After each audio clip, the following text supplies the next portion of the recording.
আসসালামু আলাইকুম। অন্তর্বর্তী কিংবা নির্বাচিত হওয়ার পর আমিনুল ইসলাম বুলবুল বরাবরই বলেছেন ক্রিকেটটা ছড়িয়ে দিতে চান দেশের প্রতিটা জায়গায়। কথা অনুযায়ী এবার শুরু করেছেন কাজ।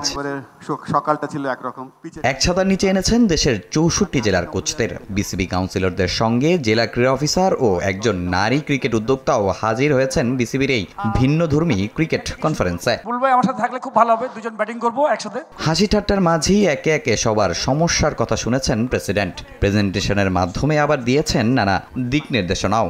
আমরা কিভাবে বাংলাদেশকে এগিয়ে নিয়ে যেতে পারি, এক নম্বরে যেই কাজ সেটা হচ্ছে আমরা ক্রিকেটটাকে ঢাকায় রাখবো না। মিরপুর থেকে যদি বরিশাল টিম করে দেওয়া হয়, মিরপুর থেকে যদি রংপুর টিম করে দেওয়া হয়, এটা কি দিস ইজ নট রাইট, এটা কখনোই কাম্য না।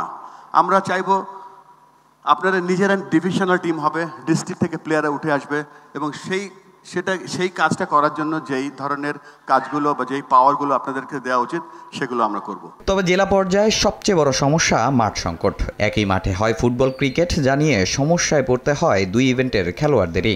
বিষয়টি নজরে এসেছে এস গ্রুপ চেয়ারম্যান আসিফ আকবরেরও। নির্দিষ্ট ক্যালেন্ডারের দাবি এই পরিচালকের। আমরা ইয়ার ক্যালেন্ডার চাই এনএসসির কাছে, এবং ফুটবল কতদিন হবে, কতদিন ক্রিকেট হবে, কতদিন হকি হবে, অ্যাথলেটিক্স হবে, ইনডোর গেমসগুলো হবে, সেটা সুনির্দিষ্ট নীতিমালা প্রণয়ন করা সময় চলে এসছে। যদি আমরা না করতে পারি, আমরা যতই চেষ্টা করি, বুলবুল ভাই যতই চেষ্টা করেন, আমরা যতই দৌড়াদৌড়ি করি, কোনো ফলাফল আসবে না। জেলায় জেলায় লিগ না হওয়াও বিসিবির বড় চিন্তার কারণ। ক্যারিয়ার নিয়ে দুশ্চিন্তায় স্থানীয় ক্রিকেটাররা। সে সমস্যা সমাধানের পাশাপাশি বিভাগীয় দল নিয়ে নতুন টুর্নামেন্ট আয়োজনের কথা বললেন খালেদ মাসুদ পাইলট। অনেক কোম্পানি আছে যারা হয়তো বিপিএল এ হয়তো আসতে পারে না, ফাইন্যান্সিয়ালি কারণে হয়তো মিনি ইনভেস্টমেন্ট তারা করতে চায়।